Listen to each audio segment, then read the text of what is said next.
নমস্কাৰ এছামিজ কানেকশ্যনলৈ আপোনালোক সকলোকে স্বাগতম জনাইছো। আজি আমি আলোচনা কৰিম এছচিআৰটি পেট 2025 চনৰ অফিচিয়েল চিলেবাছত থকা আমাৰ যি সন্ধি আছে স্বৰসন্ধি, ব্যঞ্জন সন্ধি আৰু বিসৰ্গ সন্ধি, ইয়াৰ পৰা আমাৰ যি পেড এক্সাম হয় তাত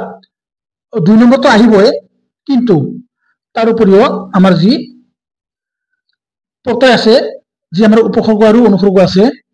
ইয়াতো কি হয় এই সন্ধিৰ পৰাই মানে যি কনসেপ্ট, এই কনসেপ্টখিনি এই সন্ধিৰ পৰাই আমি লাভ কৰোঁ। সেইকাৰণে অতি কমেও 3 নম্বৰ এই টপিকটোৰ পৰা আপোনালোকে টিআৰ পেড এক্সামত পাবলৈ সক্ষম হ'ব। সেইকাৰণে আমি কি কৰিব লাগিব, আমাৰ যি সন্ধি, স্বৰসন্ধি কাক বোলে, ব্যঞ্জন সন্ধি কাক বোলে আৰু বিসৰ্গ সন্ধি কাক বোলে, লগতে সন্ধিৰ যি আমাৰ নিয়ম আছে এই নিয়মসমূহ আমি জানিব লাগিব। তেতিয়াহে আমি যি প্ৰশ্ন আহিব অতি সহজতে দেখাৰ লগে লগে আমি কি কৰিব পাৰিম, শুদ্ধ উত্তৰ কৰিব পাৰিম। গতিকে এতিয়া আহিছো আমাৰ যি সন্ধি, ইয়াত কি কৰিছো ডিএলএড পেড এক্সামত আৰু বিভিন্ন আমাৰ যি এছএছএলচি অসম টেট, ইয়াত যি প্ৰশ্ন আহিছিল সন্ধিৰ ওপৰত, মানে 10টা প্ৰশ্ন লৈছো, যাতে আপোনালোকে মানে এই যি কনসেপ্ট, এই কনসেপ্টখিনি লাভ কৰাৰ পিছত অতি সহজতে উত্তৰ দিব পাৰে। গতিকে এইখিনিকে কলো। এতিয়া আহিছো আমাৰ যি আজিৰ বিষয় এছচিআৰটি পেড 2025 আমাৰ যি পেড এক্সাম আছে, এই পেড এক্সামৰ চিলেবাছত থকা অসমীয়া ব্যাকৰণ, সন্ধি প্ৰকৰণ বা সন্ধি বিচ্ছেদ, স্বৰসন্ধি, ব্যঞ্জন সন্ধি আৰু বিসৰ্গ সন্ধি, ইয়াৰ পৰা প্ৰশ্ন আহে। গতিকে আমি সন্ধি সম্পৰ্কে আলোচনা কৰাৰ আগতে এটা সৰু কথা কৈছো, মানে কি হৈছে এছামিজ কানেকশ্যনত কিছুমানে কি কৰি আছে, কমেন্ট দি আছে আৰু নেতিবাচক, এনেকুৱা কৰিব নাপায়। সেইকাৰণে আজিৰ পৰা যি 3-4 দিন আগতে সমাজ বিজ্ঞানৰ ভিডিঅ' দিছিলো আৰু বিজ্ঞানৰ ভিডিঅ' দিছিলো, তাৰ লগতে আমাৰ যি অসমীয়া ব্যাকৰণ, অসমীয়া পেডাগজিৰ পুৰণি ভিডিঅ', তাতো কিছুমান কমেন্ট অহা দেখা গৈছিল। সেইকাৰণে যিমান কমেন্ট, মানে কমেন্টৰ ৰিপ্লাই দিছিলো সকলো ডিলিট কৰি দিছো এফালৰ পৰা, কিয়নো ইমান চাই থকাৰ মানে সময় নাছিল। গতিকে এনেকুৱা কৰিব নাপায়। সকলোকে কৈছো ভালদৰে পঢ়া শুনা আৰম্ভ কৰা, এতিয়াও মানে কি আছে, সময় আছে। এইখিনিকে কলো। এতিয়া আহিছো সন্ধি মানে কি। সন্ধি শব্দৰ অৰ্থ হৈছে মিলন, অৰ্থাৎ যিকোনো দুটা ধ্বনি বা বৰ্ণৰ মাজত মিলন ঘটা বা জোৰা লাগি এটা হোৱা, নাইবা কি হোৱা, লগ হোৱা। যিকোনো দুটা শব্দৰ প্ৰথম শব্দৰ শেষ বৰ্ণ অৰ্থাৎ ধ্বনি আৰু দ্বিতীয় শব্দৰ প্ৰথম বৰ্ণ অৰ্থাৎ ধ্বনিৰ মাজত যেতিয়া মিলন ঘটে তেন্তে তাক সন্ধি হোৱা বুলি কোৱা হয়। আপোনালোকে সদায় মনত ৰাখিব, সন্ধি মানে কি, প্ৰথম শব্দৰ মানে শেষৰ বৰ্ণ বা ধ্বনি যি আমি মুখেৰে উচ্চাৰণ কৰো, আৰু দ্বিতীয় শব্দৰ যি দ্বিতীয় শব্দ, এই দ্বিতীয় শব্দৰ ফাৰ্ষ্ট যি আমাৰ মানে প্ৰথম যি ধ্বনি ওলাই মুখেৰে যি উচ্চাৰণ কৰো মাতো, তাৰ লগত যেতিয়া কি হয়, সংগতি সাধন হয় বা কি হয়, লগ হয়, নাইবা জোৰা লাগে এটা হয়, তেন্তে তাক সন্ধি হোৱা বুলি কোৱা হয়। কেৱল স্বৰসন্ধি বুলিয়ে নহয়, স্বৰসন্ধি, ব্যঞ্জন সন্ধি আৰু বিসৰ্গ সন্ধি, ইয়াত তেনেকৈ যি ধৰণে কি হওক মানে লগ হব, এনেদৰে লগ হৈ যেতিয়া এটা হব তেতিয়া কি হব, সন্ধি হোৱা বুলি কওঁ। যিকোনো দুটা শব্দৰ প্ৰথম শব্দৰ শেষ বৰ্ণ অৰ্থাৎ ধ্বনি আৰু দ্বিতীয় শব্দৰ প্ৰথম বৰ্ণ অৰ্থাৎ ধ্বনিৰ মাজত যেতিয়া মিলন ঘটে তেন্তে তাক সন্ধি হোৱা বুলি কোৱা হয়। নিশ্চয় এইখিনি বুজিব পাৰিছে। চমুকৈ কবলৈ গলে সন্ধি মানে হৈছে দুটা ধ্বনিৰ মিলন। কাৰ মিলন? ধ্বনিৰ মিলন। সন্ধি মানে হৈছে কি, মূলতঃ ধ্বনিৰ মিলন, অৰ্থাৎ সাউন্ডৰ, আমাৰ যি সাউন্ড, আমাৰ যি মুখৰ মাত, যি মুখৰ আমাৰ শব্দ, এই শব্দ যেতিয়া মিলন হয় দুটা শব্দৰ প্ৰথম মানে শব্দৰ শেষৰ বৰ্ণ আৰু দ্বিতীয় শব্দৰ আৰম্ভণি মানে আদি বৰ্ণৰ মাজত ধ্বনিৰ মাজত যেতিয়া মিলন ঘটে, এনেদৰে মিলন ঘটাকে কি বুলি কোৱা হয়, সন্ধি বুলি কোৱা হয়। আৰু আমাৰ অসমীয়াত কোনো ধৰণৰ সন্ধি নাই। আপোনালোকে নিশ্চয় ধৰিব পাৰিছে কি নাই? আমাৰ অসমীয়াত কোনো ধৰণৰ সন্ধি মানে দুটা শব্দৰ মাজত কোনো ধৰণৰ সন্ধি নহয়, কিয়নো আহি আছে। আৰু সন্ধি মানে হৈছে কি? কেৱল সাউন্ডৰ, আমাৰ যে সাউন্ড শব্দ মাত, এই মাতৰ মিলন, মানে এছ প্লাছ এছ, কেৱল ধ্বনিৰ মিলন, মানে আমাৰ মুখৰ মাতৰ মিলন, শব্দৰ মানে শব্দৰ শেষত যি ধ্বনি ওলাই উচ্চাৰণ কৰোঁতে এই ধ্বনিৰ মিলন। আৰু যেহেতু ইয়াত কি কোৱা হৈছে, ধ্বনি বুলি কোৱা হৈছে, কিন্তু আমি ধ্বনি কিহেৰে মাতো? নিশ্চয় কিছুমান বৰ্ণ, এই বৰ্ণৰ জৰিয়তে আমি কি কৰো, শব্দৰ জৰিয়তে আমি কি কৰো, মাতো। তাত কি থাকে? সোমাই শব্দ, সেই শব্দৰ যি বৰ্ণ, এই বৰ্ণ সোমাই থাকে। সেইকাৰণে সাউন্ডৰ মিলন আৰু তাত কি থাকে? আমাৰ এই বৰ্ণ থাকে। যদি চাওক, হিম যোগ আচল, হিমাচল, ওপৰত হিমাচল শব্দটোৰ প্ৰথম শব্দ হৈছে হিম। এই হিম শব্দটো আমি মুখেৰে উচ্চাৰণ কৰোঁতে শেষত যি ম বৰ্ণ আছে, এই ম বৰ্ণক আমি কি কৰো? যেতিয়া উচ্চাৰণ কৰো, উচ্চাৰণ কৰোঁতে কি ওলাই? মুখেৰে ম, ম কি ওলাইছে? এটা ম, অ, এটা অ ধ্বনি ওলাইছে। আৰু দ্বিতীয় শব্দ, এই দ্বিতীয় শব্দৰ যে আমাৰ আচল, এই আচল শব্দ উচ্চাৰণ কৰোঁতে আমাৰ মুখেৰে কি ওলাইছে? প্ৰথমতে আমি আচল উচ্চাৰণ কৰোঁতে আ, আমাৰ যি মুখৰ আ, এই আ ধ্বনি আমাৰ ওলাইছে। এই মুখেৰে আ ধ্বনি ওলোৱা, আমাৰ যে মুখেৰে আ ধ্বনি ওলাইছে। আৰু প্ৰথম শব্দৰ যি হিম, হিম, আমি যেতিয়া ম উচ্চাৰণ কৰো, ক উচ্চাৰণ কৰো, ফ উচ্চাৰণ কৰো, সদায় ফ অ, ক অ, মানে সদায় এটা কি থাকে? অ থাকে। এই দুটা মানে প্ৰথম শব্দৰ শেষৰ যি আমাৰ ধ্বনি আৰু তৃতীয় শব্দৰ আদি আদি মানে ধ্বনি বা আৰম্ভণিৰ যি ধ্বনি, এই ধ্বনিৰ মাজত বা বৰ্ণৰ মাজত যেতিয়া মিলন ঘটে, এনেদৰে মিলন ঘটাকে কি বুলি কোৱা হয়? সন্ধি হোৱা বুলি কোৱা হয়। যেনে প্ৰথম শব্দৰ শেষ ধ্বনি কি? ম, অ, আৰু দ্বিতীয় শব্দৰ আৰম্ভণি যি আ, এই দুয়ো মিলি কি হৈছে? আকাৰ হৈছে। এনেদৰে কি হয়? সন্ধি হয়। নিশ্চয় বুজিব পাৰিছে। ইয়াত টকা দিছো, সন্ধি কেৱল দুটা ধ্বনি বা বৰ্ণৰ মাজতহে মিলন হয় বা কি হয়? সংযোগ সাধন হয়। কি হয়? কেৱল দুটা ধ্বনি বা বৰ্ণৰ মাজতহে কি হয়? মিলন ঘটে বা জোৰা লাগে। কিন্তু আমাৰ যি সমাস আছে, নিশ্চয় সমাস কৰিছে মেট্ৰিক পৰীক্ষাৰ সময়ত, ক্লাছ 8 আৰু 9ত। এই সমাসত কি হয়? দুটা পাৰস্পৰিক অৰ্থৰ সম্পৰ্ক থকা পদৰ মাজতহে কি হয়? মিলন হয় বা মিলন ঘটে। সমাসৰ কিছুমান উদাহৰণ যদি চাওঁ, যেনে ৰাম আৰু লক্ষ্মণ, ৰাম লক্ষ্মণ, তেল আৰু পানী, তেল পানী, আকাশ আৰু পাতাল, আকাশ পাতাল, মতা আৰু মাইকী, মতা মাইকী, তুমি আৰু মই, আমি, এইবোৰ হৈছে কি? একোটা পদ। এই পদবোৰ যেতিয়া মিলন হৈছে, তেতিয়া কি হৈছে? দুটা পাৰস্পৰিক অৰ্থ সম্পৰ্ক হৈছে, আৰু সম্পৰ্ক হৈ যেতিয়া জোৰা লাগিছে, তেতিয়া তাক সমাস বুলি কোৱা হয়। কিন্তু আমাৰ যি সন্ধি, এই সন্ধি কেৱল দুটা ধ্বনিৰ মাজত, অৰ্থাৎ যি বৰ্ণ, এই বৰ্ণৰ মাজতে কি হয়? মিলন ঘটে। এতিয়া আহিছো, অলপ আগতে কৈছিলো নহয়, আমাৰ অসমীয়াত কোনো সন্ধি নাই। ক'ত সন্ধি হয়? কেৱল সংস্কৃত সন্ধি আমি জানিব লাগিব। আমাৰ সংস্কৃত সন্ধিৰ পৰাহে প্ৰশ্ন আহে। সেইকাৰণে আমি জানিব লাগিব কি? সংস্কৃত সন্ধি। সাধাৰণতে তৎক্ষম শব্দহে কি হয়? সন্ধি হয়। তৎক্ষম শব্দবোৰ হৈছে সংস্কৃত শব্দ। সংস্কৃত ভাষাত সন্ধিৰ প্ৰয়োগ আটাইতকৈ বেছি। অসমীয়া ভাষাত বহু সংস্কৃত শব্দ আছে। এনে এই শব্দবোৰ আমি কি? প্ৰথমতে সংস্কৃত সন্ধিৰ বিষয়ে জানিবলগীয়া হয়। আৰু সন্ধিয়ে কি কৰে? ধ্বনিৰ উচ্চাৰণ দ্ৰুত কৰি ভাষাৰ সৌন্দৰ্য বৃদ্ধি কৰি তোলে। কেনেদৰে? আমাৰ যি উপমা, ৰূপক, যমক, শ্লেষ, বক্ৰোক্তি, অনুপ্ৰাস, সেকেনুপ্ৰাস, তাৰপিছত ছন্দ, যেনে মিত্ৰাক্ষৰ ছন্দ, অমিত্ৰাক্ষৰ ছন্দ, এইবোৰো যেনেকৈ আমাৰ সাহিত্যৰ,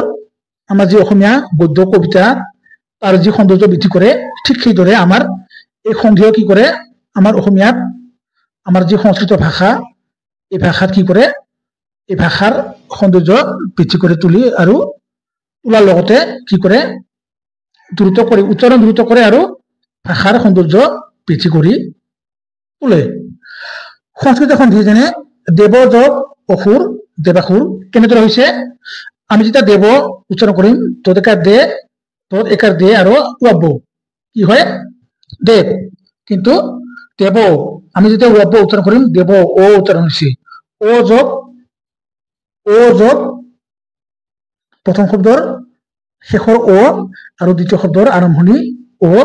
দুই মিলি কি হৈছে দেৱাসুৰ হৈছে এই প্ৰশ্নটো আমাৰ ডিএলএডত আহিছিল আৰু অলপ আগতে যে কৈছো আলোচনা কৰিলো তৎক্ষণ শব্দ এই তৎক্ষণ শব্দহে কি হয় সন্ধি হয় তৎক্ষণ শব্দ মানে কি ইয়াৰ মানে পতৰ ভিতৰত কৈছো যদিও ইয়াত মানে অলপ আলোচনা কৰিছো যিবিলাক সংস্কৃত শব্দ কোনো পৰিৱৰ্তন নোহোৱাকৈ অবিকৃতভাৱে মানে কোনো ধৰণৰ পৰিৱৰ্তন নোহোৱাকৈ বিকৃত নোহোৱাকৈ অসমীয়া ভাষাত হুবহু প্ৰচলিত হৈ আছে সেইবোৰ শব্দকে তৎক্ষণ শব্দ বুলি কোৱা হয় কি বুলি কোৱা হয় কিছুমান এনে সংস্কৃত শব্দ আছে যিবোৰ কোনো পৰিৱৰ্তন সাধন নহয় মানে অবিকৃতভাৱে মানে কোনো বিকৃত নোহোৱাকৈ অসমীয়া ভাষাত ডাইৰেক্ট আহি কি হৈ আছে প্ৰচলন হৈ আছে সেইবোৰকে তৎক্ষণ শব্দ বুলি কোৱা হয় যেনে কিছুমান উদাহৰণ মুণ্ড হস্ত কৰ্ণ বংশ কাক ব সন্ধ্যা জীৰ্ণ পদ্ম কৰ্মৰ কৰ্ণ ধৰ্ম পিতা ঈশ্বৰ সত্য ৰক্ষা ভাষা গৃহ দৰ্শন সূৰ্য অন্য শ্ৰাদ্ধ বৈদ্য শূদ্ৰ ইত্যাদি যিবোৰ শব্দ আমাৰ পোনে আহি অসমীয়াত ব্যৱহাৰ হৈ আছে আৰু এইবোৰ হৈছে কি সংস্কৃত শব্দ এইবোৰৰ কি হয় সন্ধি হয় আৰু ইয়াৰ পৰা কি আহে প্ৰশ্ন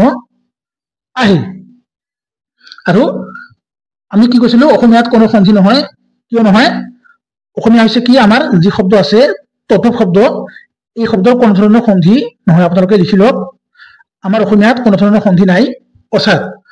অসমীয়াত আমাৰ যি অসমীয়া ভাষা এই ভাষাত কি হয় দুটা শব্দৰ মাজত সন্ধি হোৱা দেখা নাযায় মানে সন্ধি নাই অৰ্থাৎ অসমীয়াত সন্ধি মূলতঃ নাম শব্দ বা ধাতুৰ পাছত প্ৰত্যয় বা বিভক্তি যোগ হলেহে কি হয় এই নাম শব্দ আৰু ধাতুৰ শেষ ধ্বনি আৰু প্ৰত্যয় বা বিভক্তিৰ প্ৰথম ধ্বনিৰ মাজত কি হোৱা যায় দেখা যায় সন্ধি হোৱা দেখা যায় যদি উদাহৰণ চাও লৰা যোগ আলি লৰালি হৰি যোগ এ হৰিয়ে নাচ যোগ অনি নাচনি সযোগ এ হয়ে এইবোৰ হৈছে কি আমাৰ নাম শব্দ যি নাম বুজোৱা শব্দ লৰা মানে নাম হৰি মানে নাম নাচ মানে ধাতু যি ধাতু শব্দ কাম কৰা শব্দ স মানে ধাতু এই ধাতুৰ পিছত কি হৈছে প্ৰত্যয় যেনে আলি প্ৰত্যয় এ আমাৰ বিভক্তি অনি প্ৰত্যয় আৰু এ বিভক্তি এই বিভক্তি চিহ্ন আৰু যি প্ৰত্যয় এই প্ৰত্যয় যোগ হৈ কি হৈছে এনেদৰে আমাৰ অসমীয়াত সন্ধি হোৱা দেখা গৈছে কিন্তু সংস্কৃতৰ দৰে নহয় কি হৈছে লৰা যোগ আলি লৰালি হৰি যোগ এ হৰিয়ে নাচ যোগ অনি নাচনি সযোগ এ হয়ে এইবোৰ হৈছে কি আমাৰ যি অসমীয়া তদ্ভৱ শব্দ এই শব্দবোৰৰ কেৱল কি প্ৰত্যয় আৰু যি বিভক্তি চিহ্ন এইবোৰহে পিছত যোগ হৈ কি হৈছে সন্ধি হৈছে কিন্তু আমাৰ সংস্কৃতৰ দৰে ই মানে সম্পূৰ্ণ বিপৰীত সেইকাৰণে আমাৰ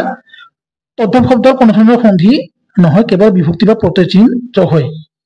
এতিয়া আহিছো এই যে কৈ আছো তদ্ভৱ শব্দ মানে কি যিবিলাক শব্দই মানে কি যিবিলাক সংস্কৃত শব্দই পালি প্ৰাকৃতৰ মাজেদি ধাৰাবাহিক পৰিৱৰ্তন লাভ কৰি আগতে কি আছিল সংস্কৃতত কোনো ধৰণৰ পৰিৱৰ্তন নহয় কিন্তু ইয়াত কি হৈছে ধাৰাবাহিক পৰিৱৰ্তন লাভ কৰি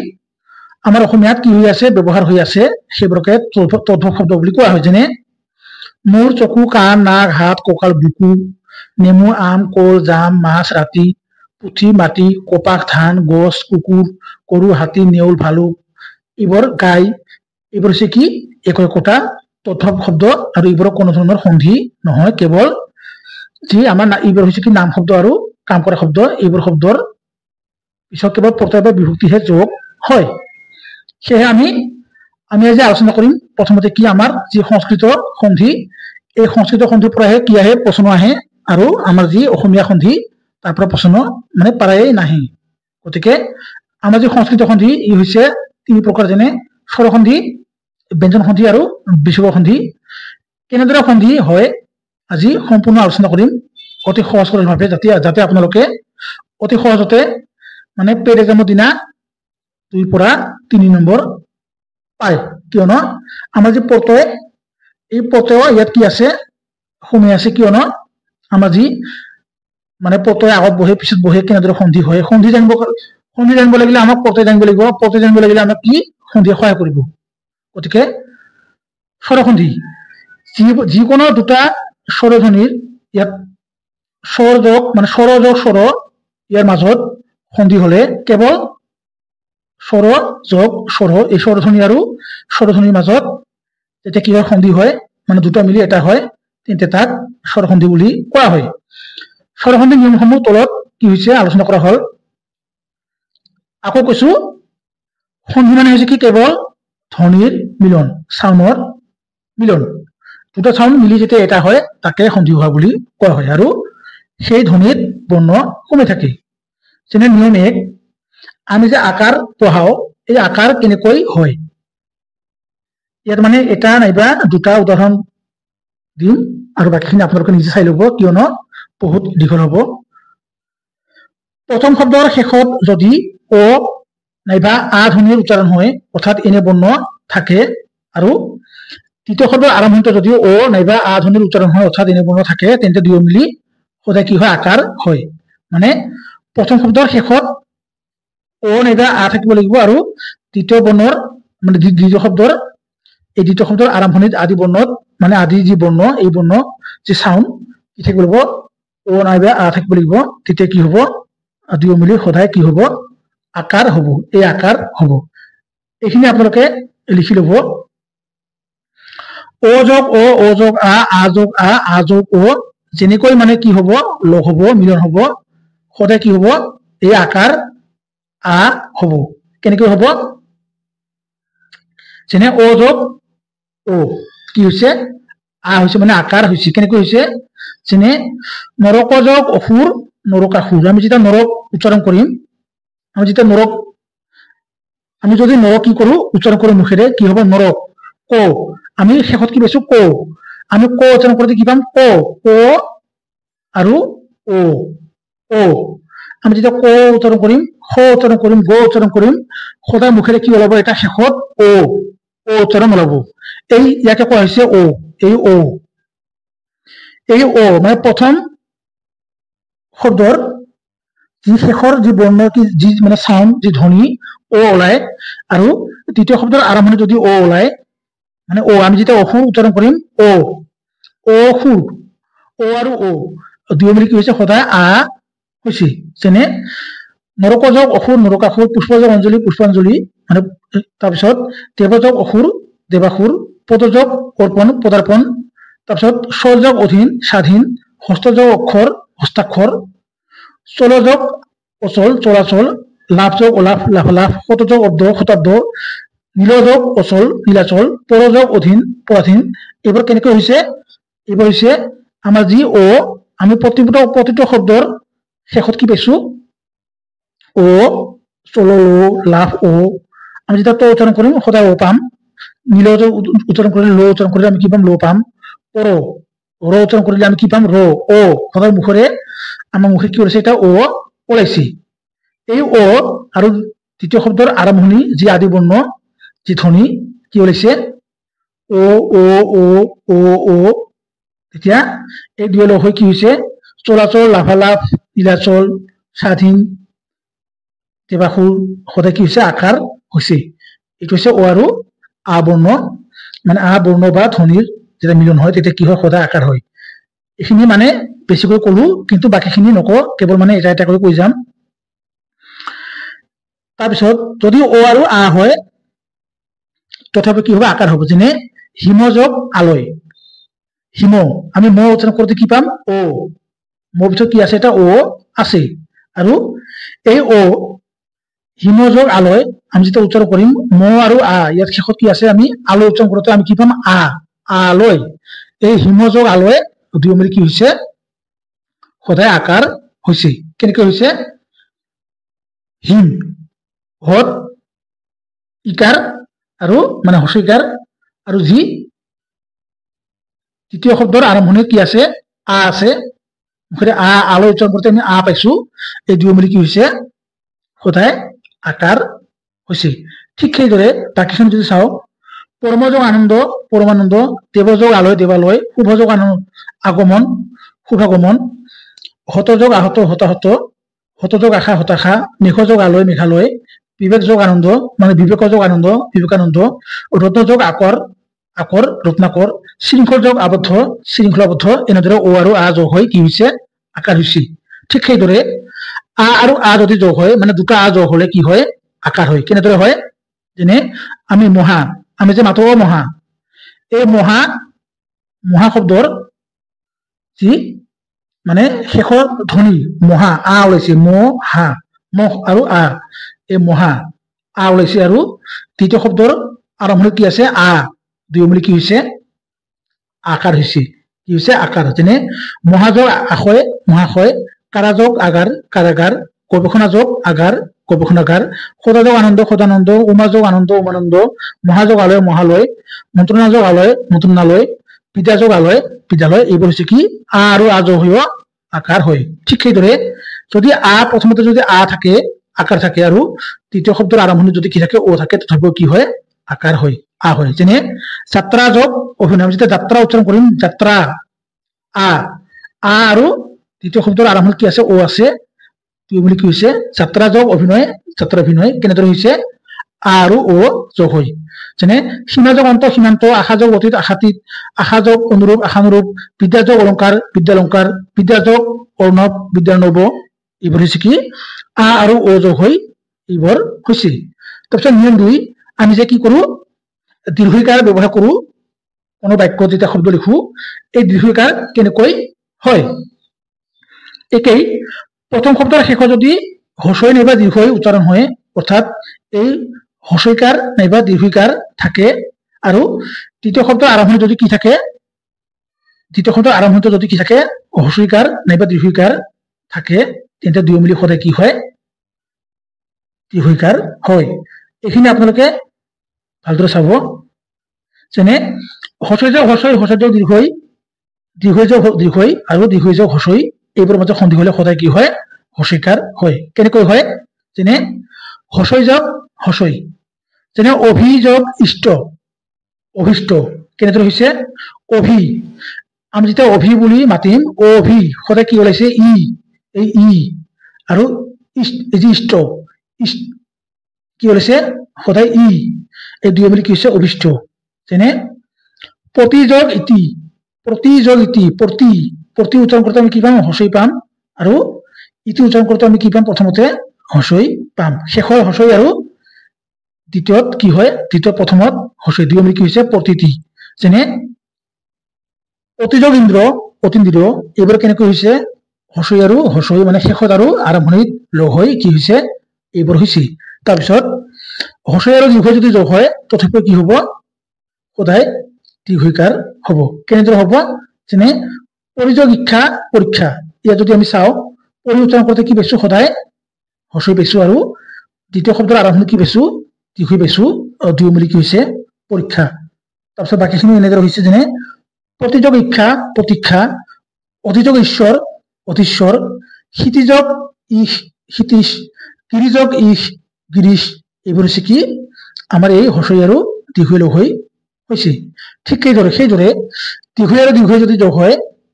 তথাপিও কি হব সদায় দীৰ্ঘিকাৰ হব। কেনেদৰে হব, সতিযোগ ইশ সতীশ, মহিযোগ ইশ মহিষ, শ্ৰীযোগ ইশ শ্ৰীষ, দিলীযোগ ঈশ্বৰ দিলীশ্বৰ, কেনেদৰে হৈছে ইয়াত চাবা সতী, আমি যেতিয়া সতী উচ্চাৰণ কৰিম সদায় কি পাইছো ইয়াত সদায় কি পাইছো দীৰ্ঘই পাইছো আৰু তৃতীয় শব্দৰ আৰম্ভণিত কি আছে দীৰ্ঘই আছে, গতিকে দুই মিলি কি হৈছে দীৰ্ঘিকাৰ হৈছে। তাৰপিছত যদি প্ৰথমতে কি থাকে দীৰ্ঘিকাৰ থাকে আৰু তৃতীয় শব্দৰ মানে প্ৰথম শব্দৰ শেষত দীৰ্ঘিকাৰ আৰু তৃতীয় শব্দৰ আৰম্ভণি যদি কি থাকে হ্ৰস্বই থাকে তথাপি কি হব দুই মিলি দীৰ্ঘিকাৰ হব। কেনেদৰে হব, মহিযোগ ইন্দ্ৰ মহেন্দ্ৰ, শশীযোগ ইন্দ্ৰ শচীন্দ্ৰ, মহতিযোগ ইচ্ছা মহতিচ্ছা, সুধিযোগ ইন্দ্ৰ সুধীন্দ্ৰ, এইবোৰ কেনেকৈ হৈছে ইয়াত মহি মানে কি আছে দীৰ্ঘিকাৰ আৰু তৃতীয় শব্দৰ আৰম্ভণি কি আছে হ্ৰস্বই আছে আৰু এনেদৰে কি হৈছে বাকীবোৰ হৈছে, মানে দুই মিলি কি হৈছে সদায় দীৰ্ঘইকাৰ হৈছে।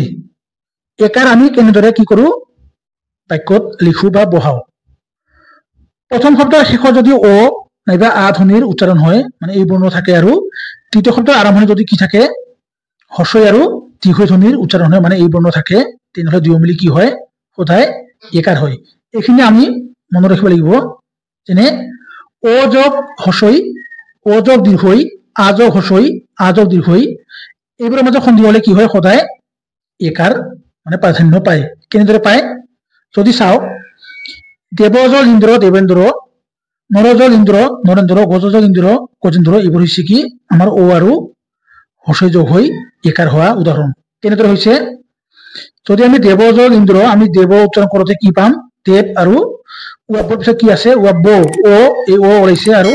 দ্বিতীয় শব্দৰ আৰম্ভণি কি আছে হস্ৰই আছে, দুয়ো মিলি একাৰ হৈছে। ঠিক সেইদৰে তাকে বেৰতে এনেদৰে হৈছে। তাৰপিছত অ যোগ দীৰ্ঘই তথাপিও কি হব একাৰ হব। কেনেদৰে হব, যেনে যদি ইয়াত চাওঁ পৰম যোগ মানে পৰম যোগ ঈশ্বৰ পৰমেশ্বৰ, কেনেদৰে হৈছে পৰম আমি যেতিয়া ম উচ্চাৰণ কৰিম তেতিয়া কি পাম সদায় অ ওলাব, ধ্বনি ওলাব। আৰু এই প্ৰথম শব্দৰ যি আৰম্ভণি মানে প্ৰথম শব্দৰ শেষত যি অ ওলাইছে আৰু তৃতীয় শব্দৰ আৰম্ভণিতে যি পাম আমি দীৰ্ঘই পাম, দুয়ো মিলি কি হব সদায় একাৰ হব। বাকীখিনি তেনেদৰে হৈছে। তাৰপিছত আ আৰু যদি হস্ৰই যোগ হয় তথাপিও কি হয় একাৰ হয়। কেনেদৰে হয়, যেনে মহাযোগ ইন্দ্ৰ মহেন্দ্ৰ, কেনেদৰে হৈছে আমি যদি মহা বুলি মাতো, অ মহা বুলি মাতো, অ মহা, এই মহা সদায় কি ওলাইছে আ ওলাইছে, মহা আ, আ আৰু ইয়াত যি তৃতীয় শব্দৰ আৰম্ভণি কি আছে হস্ৰই আছে, দুয়ো মিলি কি হৈছে মহেন্দ্ৰ হৈছে। ঠিক সেইদৰে বাকী যিকেইটা আছে তাতেও এনেদৰে হৈছে। তাৰপিছত আ আৰু যদি দীৰ্ঘই যোগ হয় তথাপি কি হব একাৰ হব। কেনেদৰে হব, যেনে তাৰকা আমি যেতিয়া তাৰকা উচ্চাৰণ কৰিম তাৰকা আ, কত আকাৰ কা, আৰু ঈশ্বৰী প্ৰথমে কি আছে তৃতীয় মানে তৃতীয় শব্দৰ আৰম্ভণি কি আছে দীৰ্ঘই আছে, দুয়ো মিলি কি হৈছে দুয়ো মিলি হৈছে তাৰ্কেশ্বৰী মানে একাৰ হৈছে। ঠিক সেইদৰে বাকীবোৰতো এনেদৰে হৈছে। নিয়ম 4, অকাৰ আমি কেনেদৰে কি কৰো লিখো বা বহুৱাও। প্ৰথম শব্দৰ শেষত যদি অ নাইবা আ ধ্বনিৰ উচ্চাৰণ হয় মানে এই বৰ্ণ থাকে, আৰু তৃতীয় শব্দৰ আৰম্ভণিত কি থাকে ইয়াত শেষত আৰু ইয়াত কি আৰম্ভণিত হস্ৰ নাইবা দীৰ্ঘও থাকে বা এনে উচ্চাৰণ হয়, তেনেহলে কি হয় দুয়ো মিলি সদায় অকাৰ হয়। আৰু ইয়াৰ পৰা প্ৰশ্ন বেছি আহে। কেনেদৰে হয় এইখিনি আমি মনত ৰাখিব লাগিব। যেনে অ যোগ হস্ৰ, অ যোগ দীৰ্ঘ, আ যোগ হস্ৰ, আ যোগ দীৰ্ঘ, এইবোৰৰ মাজত সন্ধি হোৱাৰ লগে লগে কি হয় সদায় এই যি অকাৰ,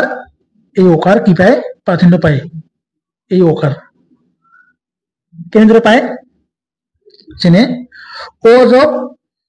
হস্ৰ কি হব অকাৰ, অ যোগ দীৰ্ঘ কি হব অকাৰ। কেনেদৰে হব, যেনে সূৰ্য যোগ উদয়, আমি যেতিয়া সূৰ্য উচ্চাৰণ কৰিম সূৰ্য অ যোগ সদায় অ ওলাইছে, আৰু দ্বিতীয় শব্দৰ আৰম্ভণি কি আছে হস্ৰ আছে, দুয়ো মিলি কি হৈছে অকাৰ হৈছে। ঠিক সেইদৰে ইয়াত যি আমাৰ অ আৰু দীৰ্ঘ যোগ হৈছে তথাপি কি হয় আমাৰ অকাৰ হয়। কেনেদৰে হয়, যেনে একো আমি যেতিয়া এক যেতিয়া উচ্চাৰণ কৰিম এক ক, ক পিছত হলে কি আছে এটা অ উচ্চাৰণ ওলাই ধ্বনি ওলাই, এই এক ক অ আৰু ঊনবিংশতি এই দুয়ো মিলি কি হৈছে একনবিংশতি বুলি আমি ইয়াক কি কৰো মাতো। কেনেদৰে এই একৰ পিছত কি আছে অ উচ্চাৰণ কৰোতে সদায় অ ওলাই, আৰু তৃতীয় শব্দৰ আৰম্ভণি কি আছে দীৰ্ঘ আছে, আৰু দুয়ো মিলি কি হৈছে অকাৰ হৈছে। এনেদৰে বাক্যব্ৰত হৈছে। যেনে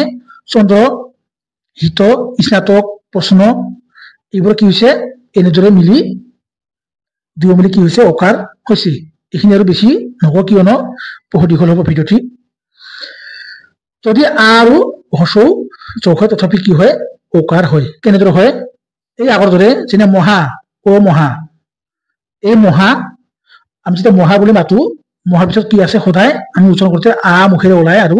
তৃতীয় শব্দৰ আৰম্ভণিত কি আছে হস্ৰ আছে, দুয়ো মিলি কি হৈছে ওকাৰ হৈছে যেনে মহাযোগ উৎসৱ মহোৎসৱ আৰু বাকীবোৰো এনেকে আছে যেনে যথাযোগ উপযুক্ত কথাযোগ উপকথন গংগাযোগ উদ্যোগ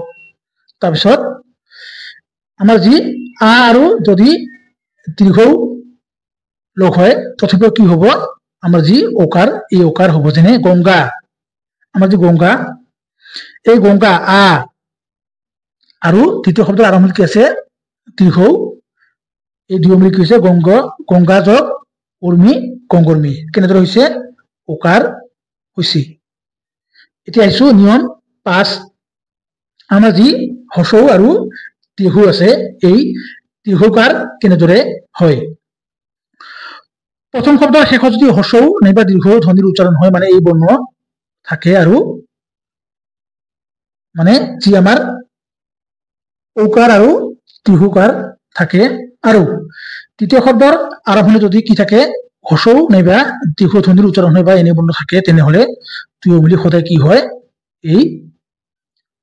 দীৰ্ঘকাৰ হয় আমি এইখিনি মনত ৰাখিব লাগিব যেনে হ্ৰস্ব যোগ হ্ৰস্ব যোগ দীৰ্ঘ দীৰ্ঘ যোগ হ্ৰস্ব আৰু দীৰ্ঘ যোগ দীৰ্ঘ যেনেদৰে কি হ'ব মিলন হ'ব কি হ'ব সদায় কি কাৰ হ'ব এই দীৰ্ঘকাৰ হ'ব কেনেদৰে হ'ব যেনে হ্ৰস্ব যোগ হ্ৰস্ব দুয়মূলী কি হয় দীৰ্ঘকাৰ হয় যেনে পৃথু যোগ উদয় আমি যেতিয়া বিধু উচ্চাৰণ কৰিম অলপ কি হয় দীঘল হয় বিধু কেনেদৰে হৈছে তৃতীয় প্ৰথম শব্দৰ মানে শেষত কি আছে হ্ৰস্ব আছে ইয়াত আছে নহয় হ্ৰস্বকাৰ আৰু তৃতীয় শব্দৰ আৰম্ভণিত কি আছে হ্ৰস্ব আছে এই দুয়মূলী কি হৈছে বিধু হৈছে মানে দীৰ্ঘকাৰ হৈছে ঠিক সেইদৰে হ্ৰস্ব আৰু যদি দীৰ্ঘ যোগ হয় তথাপিও কি হ'ব দীৰ্ঘকাৰ হ'ব যেনে তৰু যোগ ঊৰ্ধ্ব তৰুধ্ব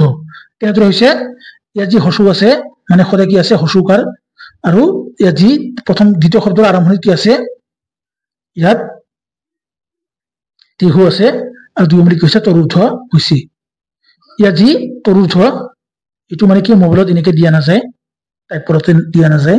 এইটো কিতাপত এনেকৈ আছে তাৰপিছত যদি দীৰ্ঘ যোগ হ্ৰস্ব মানে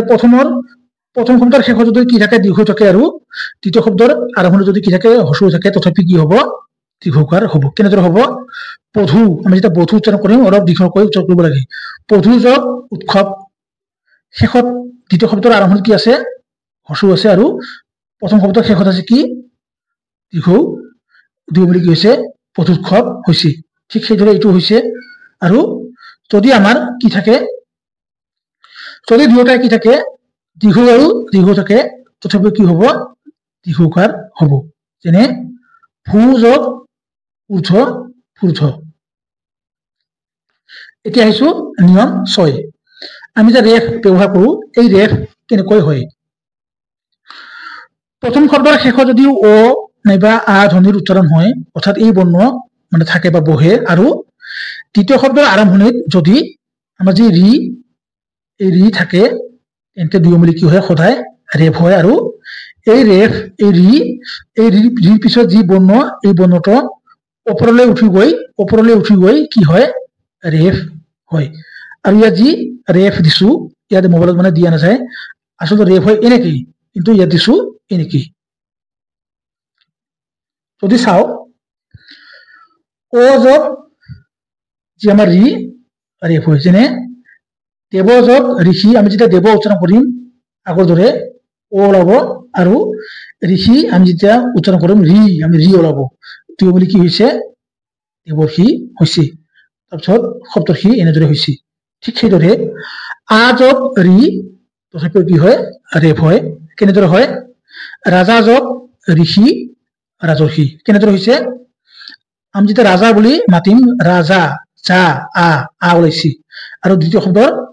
আৰম্ভণিত কি হৈছে ৰি ওলাইছে দুয়মূলী কি হৈছে ৰাজৰ্ষি আৰু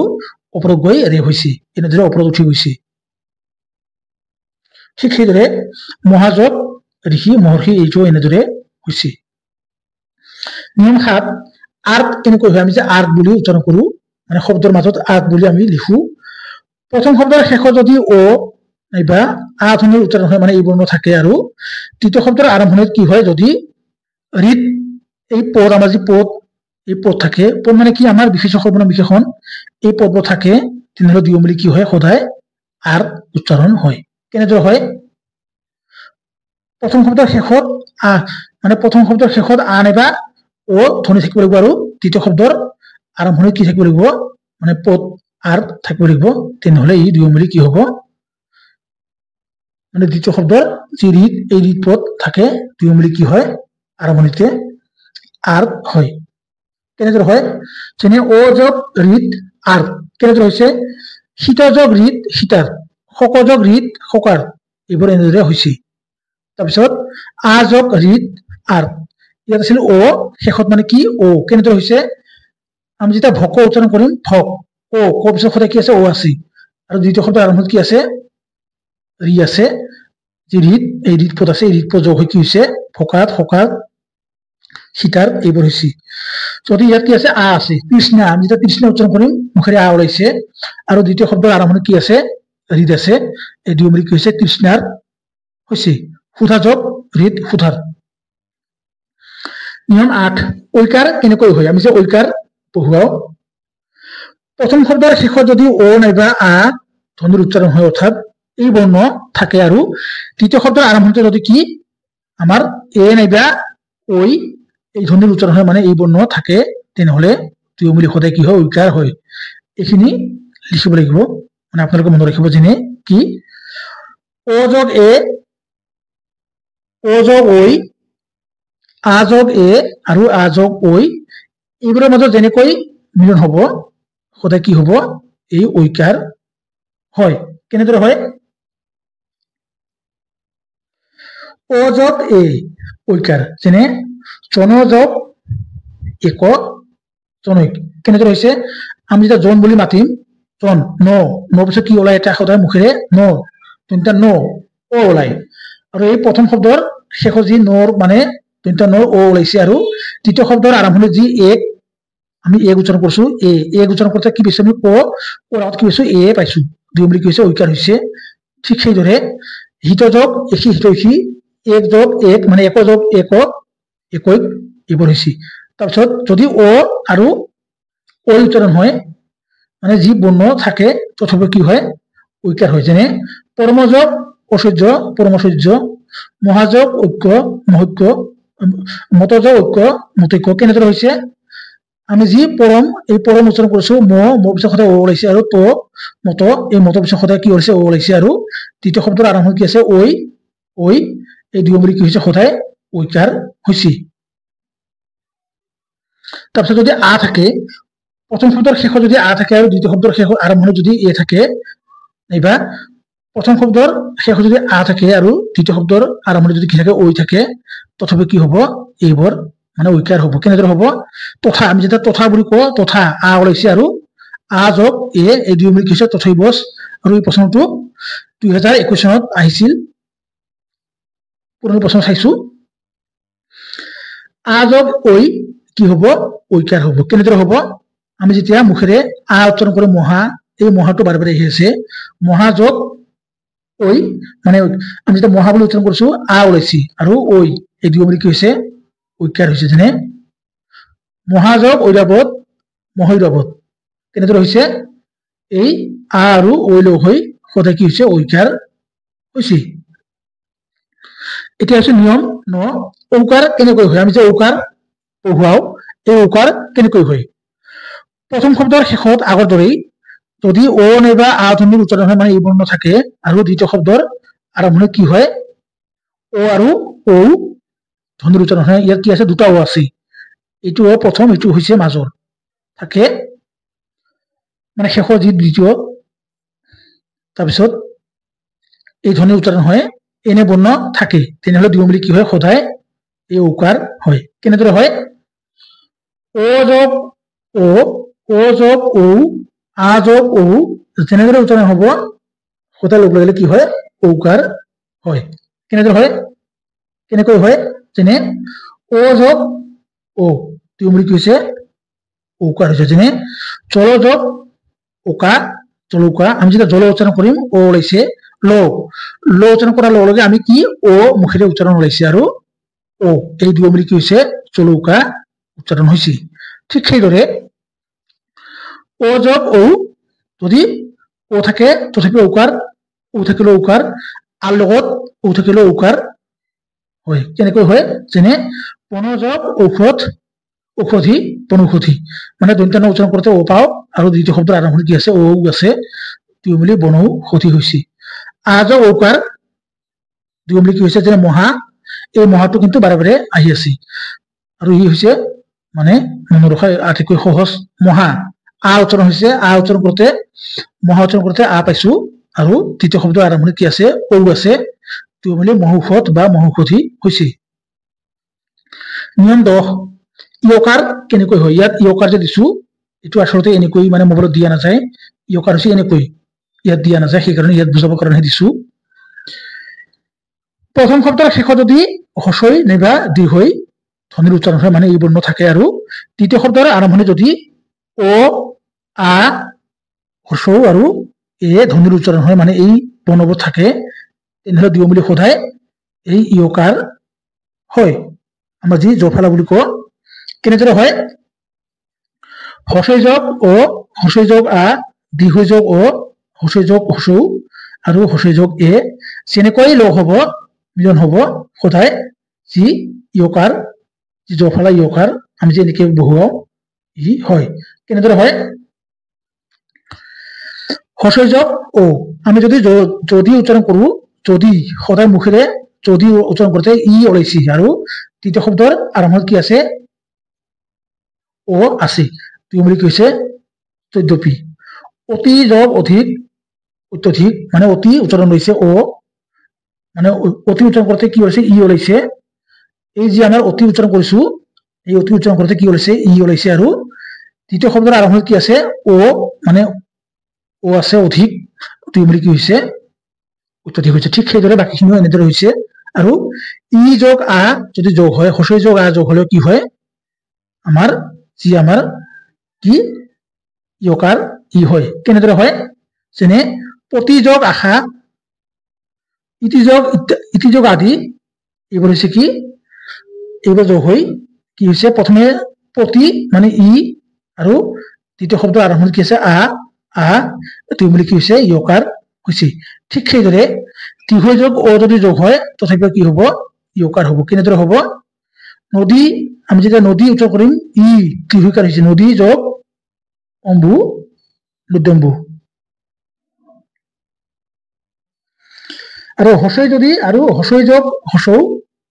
যদি দুয়ো যোগ হয় তথাপিও কি হ'ব সদায় ইয়কাৰ হ'ব কেনেকৈ হ'ব অতি উচ্চাৰণ কৰোঁতে সদায় ই পাইছো আৰু তৃতীয় শব্দৰ উত্তম উচ্চাৰণ কৰোঁতে আমি কি পাইছো হস্ৰ পাইছো উত্তম দুয়ো মিলি অত্যন্তম হৈছে বাকীখিনি এনেদৰে হৈছে তাৰপিছত হস্ৰই আৰু এ যদি যোগ হয় তথাপিও কি হ'ব দুয়ো মিলি ইয়কাৰ হ'ব কেনেদৰে হ'ব প্ৰতি যোগ এক প্ৰতি উচ্চাৰণ কৰোঁতে আমি কি পাইছো ই পাইছো আৰু এ উচ্চাৰণ কৰোঁতে এক উচ্চাৰণ কৰোঁতে আমি কি পাইছো এক এই দুয়ো মিলি কি হৈছে প্ৰত্যেক ইয়কাৰ হৈছে নিয়ম 11 অব আৰু আব কেনেকৈ হয় আমি যে অব আৰু আব উচ্চাৰণ কৰো কেনেকৈ উচ্চাৰণ কৰো আমি শব্দৰ মাজত অব আৰু আব উচ্চাৰণ কৰি লিখিব লাগে প্ৰথম শব্দৰ শেষত যদি ও আপোনালোকে সদায় মনত ৰাখিব সদায় প্ৰথম শব্দৰ শেষত কি থাকে এইটো চাব শেষত আৰু দ্বিতীয় শব্দৰ মানে ষ্টাৰ্টিং পইণ্ট কি থাকে যেনে প্ৰথম শব্দৰ শেষত যদি ও ঔ আৰু তৃতীয় শব্দৰ আৰম্ভণি যদি ও হস্ৰই আৰু এ হস্ৰ থাকে এইবোৰ বৰ্ণ থাকে তেনেহলে কি হয় দুয়ো মিলি সদায় অব আৰু আব উচ্চাৰণ হয় যেনে অব কেনেকৈ হৈছে যেনে ও যোগ ও ইয়াত দুটা ও আছে আগতে আছিল কি প্ৰথমত আছিল আগৰ উদাহৰণত ইয়াত কি হৈছে ও আগত আহিছে আৰু ও পিছত আহিছে কেনেদৰে হৈছে ভ যোগ অন ভৱন প যোগ অন পৱন আমি যেতিয়া ভ আমি উচ্চাৰণ কৰিম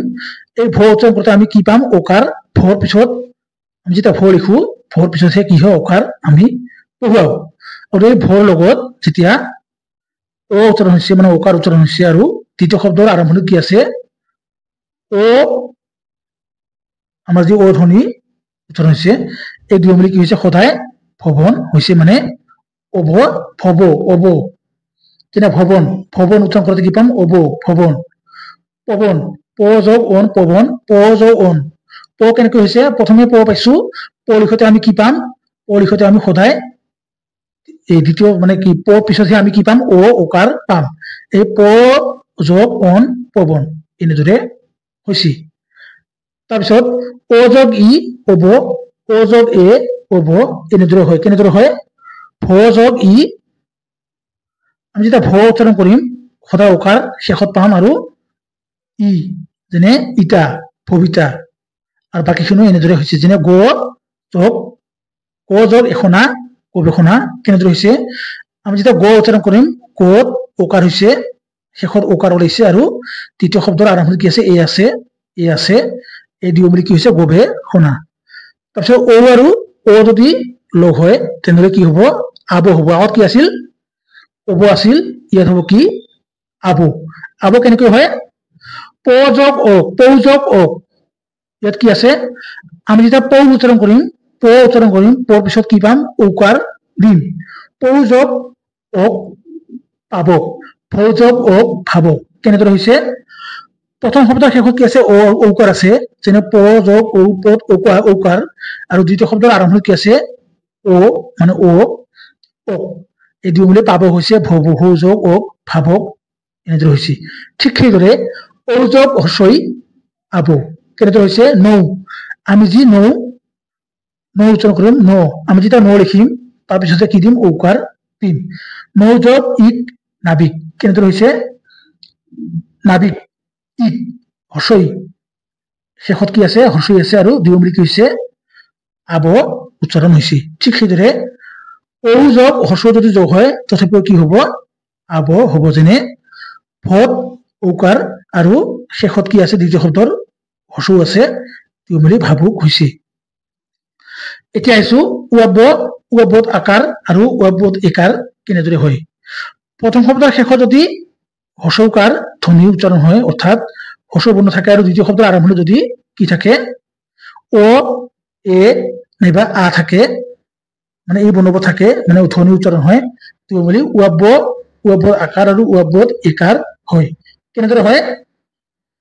হস্ৰ যোগ অ সদায় কি হৈছে উয়াব হৈছে যেনে অনু আমি অনু উচ্চাৰণ কৰোঁতে কি পাইছো সদায় শেষত হস্ৰ পাইছো আৰু যেতিয়া আমি অ উচ্চাৰণ কৰিছো তেতিয়া কি পাইছো এই অ উচ্চাৰণ আগত পাইছো অ আৰু এনেদৰে কি হৈছে বাকীখিনিও হৈছে মানে দুই মিলি সদায় কি হৈছে উয়াব হৈছে আৰু উয়াবত আকাৰ কেনেদৰে হৈছে আমি যেতিয়া সু উচ্চাৰণ কৰিম সু সত উকাৰ আৰু দ্বিতীয় শব্দৰ আৰম্ভণিত কি আছে আগত আমি যেতিয়া আগত উচ্চাৰণ কৰিম আমি যেতিয়া আগত কম সদায় ওলাব সেইকাৰণে দুই মিলি কি হৈছে উয়াবত আকাৰ হৈছে যেনে স্বাগত আমি যে স্বাগতম জনাব বুলি কওঁ মনোযোগ আদি এইবোৰো এনেকে হৈছে বহুযোগ আৰম্ভ ঠিক সেইদৰে হস্ৰ আৰু এ যদি যোগ হয় তেনেহলে কি হয় তথাপিও এই আমাৰ যি উয়াব এই উয়াবত একাৰ হয় ইয়াত এ হ'ব কেনেদৰে হ'ব ইয়াত লিখা নাই এইখিনি অনুযোগ এখন অন্বেষণ কেনেদৰে হৈছে অনু উচ্চাৰণ কৰোঁতে সদায় কি ওলাইছে মুখেৰে হস্ৰ ওলাইছে আৰু এখন যদি উচ্চাৰণ কৰিছো এখন উচ্চাৰণ কৰোঁতে সদায় আগত এ আছে আৰু দুয়ো মিলি কি হৈছে অন্বেষণ হৈছে আৰু এই প্ৰশ্নটো কিন্তু আহিছিল পৰীক্ষাত তাৰপিছত নিয়ম 13 অব অ আৰু আই কেনেকৈ হয় আমি যে অ আৰু আই উচ্চাৰণ কৰো কিছুমান শব্দ লিখোতে অ আৰু আই উচ্চাৰণ কৰিবলগীয়া হয় আৰু ইয়াৰ পৰা প্ৰশ্ন আহিছিল প্ৰথম শব্দৰ শেষত যদি এ আৰু ঐ ধ্বনিৰ উচ্চাৰণ হয় ই কিন্তু উলটা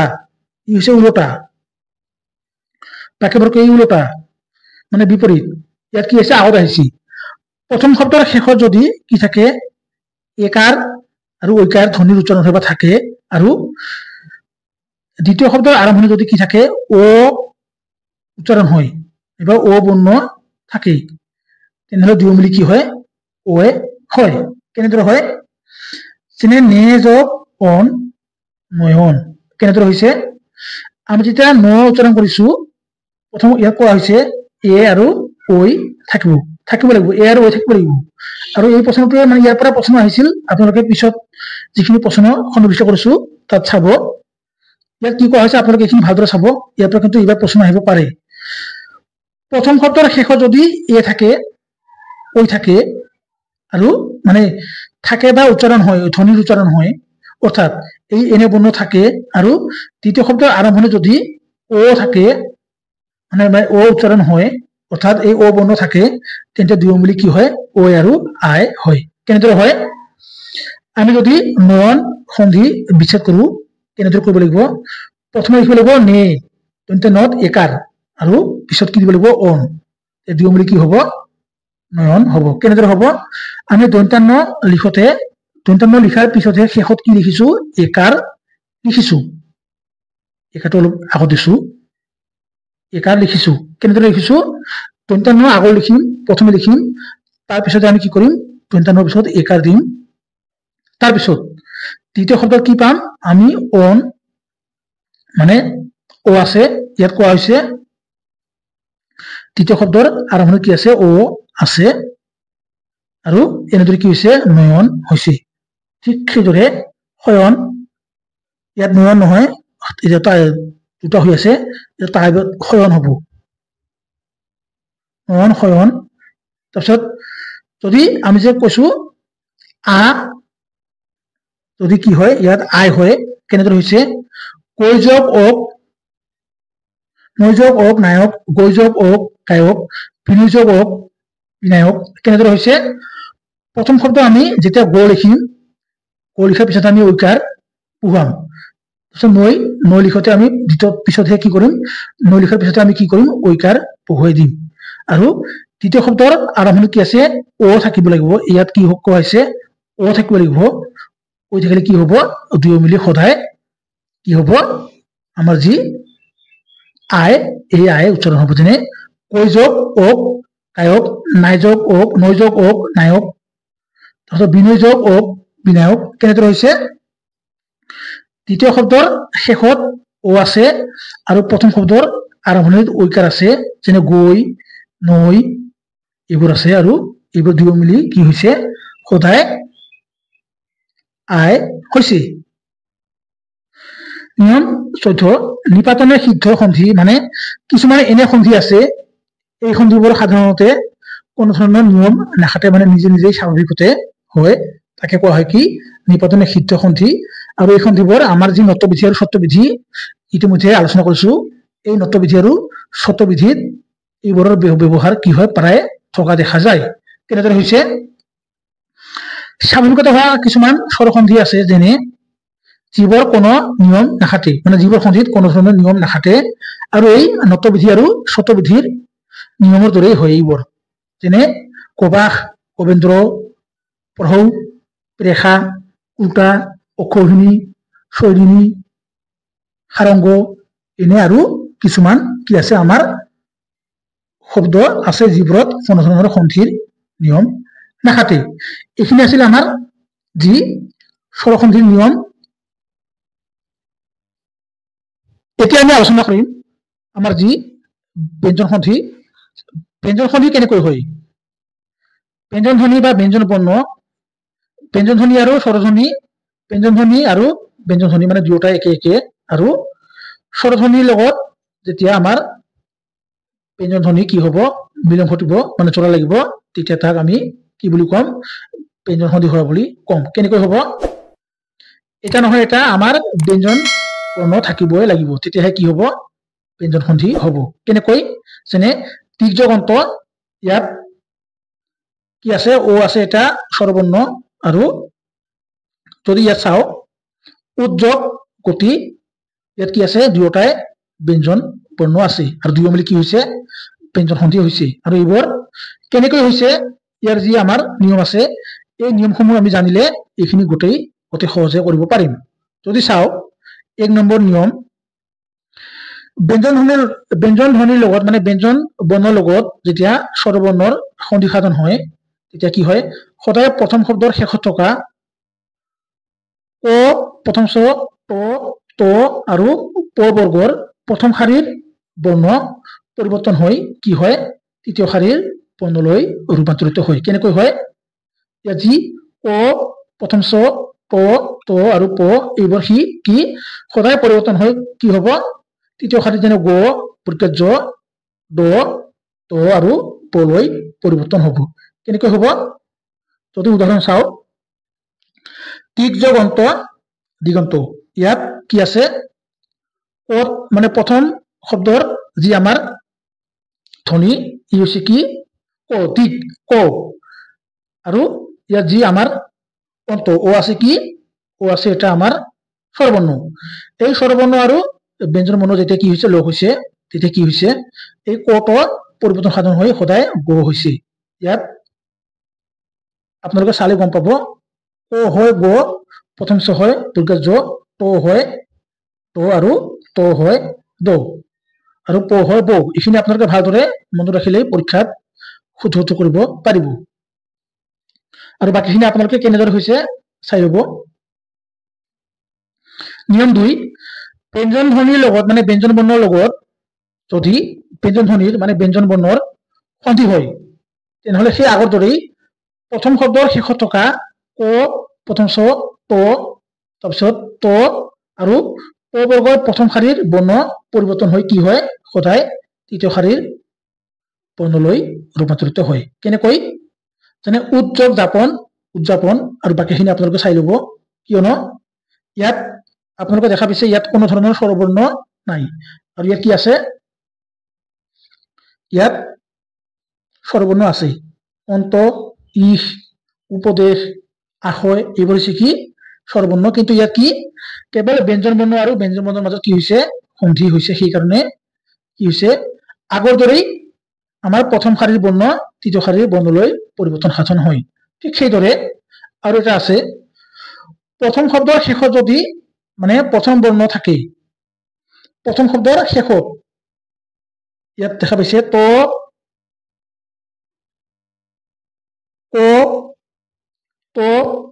তো মানে কি তো ইয়াতে কি দিছো তো এটো মানে কি তো মানে হৈছে এটো বেলেগ তো এটো হৈছে কি খণ্ড তো বা হসন্ত তো এই তো আৰু সেই তো একেই কিন্তু ইয়াত ব্যৱহাৰ হোৱাৰ কাৰণে ইয়াত কি হৈছে হসন্ত তো বা খণ্ড তো হৈছে কিন্তু এই তো আৰু যেতিয়া আমাৰ দ্বিতীয় শাৰীৰ তন্ত্য ম থাকে তেতিয়া কি হয় আমাৰ এই প্ৰথম শাৰীৰ বৰ্ণ পৰিৱৰ্তন হৈ সদায় পঞ্চম বৰ্ণলৈ পৰিৱৰ্তন সাধন হয় পঞ্চম বৰ্ণ কি আছে উম আছে ম আছে এইবোৰ আছে যেনে জগন্নাথ ইয়াত কি হৈছে ন হৈছে আপোনালোকে দেখা পাইছে উদ্যোগনতি কি হৈছে ইয়াত উন্নতি ইয়াত তো মৰি কি হৈছে ন হৈছে তো মৰি ন হৈছে ইয়াত কোৱা হৈছে তৃতীয় শব্দৰ আৰম্ভণিতে যদি ন ম ধ্বনিৰ উচ্চাৰণ হয় অৰ্থাৎ এই বৰ্ণ থাকে তেন্তে প্ৰথম বৰ্ণ পঞ্চম বৰ্ণলৈ পৰিৱৰ্তন হয় এই তিনিটা হৈছে মেইন আমাৰ ট্ৰিক্স এইখিনি আপোনালোকে ভালদৰে মনত ৰাখিব তাৰপিছত প্ৰথম শব্দৰ শেষত যদি তো নাইবা তো থাকে আৰু দ্বিতীয় শব্দৰ আৰম্ভণিত যদি প্ৰথম ছ নাইবা তৃতীয় ছ থাকে তেন্তে তো আৰু দ মৰি কি হয় কেৱল প্ৰথম ছ ধ্বনি বা বৰ্ণ হয় কেনেকৈ হয় যেনে উচ্চাৰণ সচিন্তা এইবোৰ হৈছে কি এইবোৰ এই প্ৰথম ছ ইয়াত প্ৰথম ছ দেখা পাইছে নহয় এই প্ৰথম ছ মৰি মানে নোহোৱা হৈ লগ পাই কি হৈছে ইয়াত মানে এই তো নোহোৱা হৈ এই প্ৰথম ছ লগত দুটা প্ৰথম ছ মানে প্ৰথম ছ হৈছে ঠিক সেইদৰে চৰিত্ৰ মানে দুটা প্ৰথম ছ লগ হৈছে কেনেকৈ হৈছে ইয়াৰ যি তো বা দ এই তো বা দ মৰি যেনে ইয়াত তো মৰি কি হৈছে ইয়াত বিপদশয় হৈছে তাৰপিছত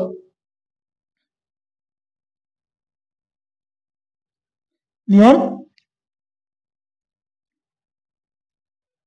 এবাৰ আহিছো নিয়ম 5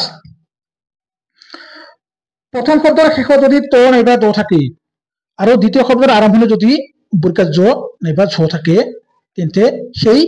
প্ৰকাৰ্য বা ঝ মৰি কি হয় সদায় প্ৰকাৰ্য হয় কেনেকৈ হয় উজ্জ্বল জল উজ্জ্বল ইয়াত ত মৰিছে ত মৰি কি হৈছে ইয়াত জ আৰু জ লগ হৈছে দুটা জ হৈছে ঠিক সেইদৰে জগত জগ জননী জগত জননী ইয়াত কি হৈছে দুটা প্ৰকাৰ্য হৈছে মানে ত মৰি মানে হসন্তত মানে খণ্ডত মৰি কি হৈছে ইয়াত জগত জননী হৈছে কিন্তু ত নহয় ঠিক সেইদৰে আপোনালোকে এইখিনি চাই ল'ব কিয়নো ভিডিঅ' বহুত দীঘল হ'ব 6 নম্বৰ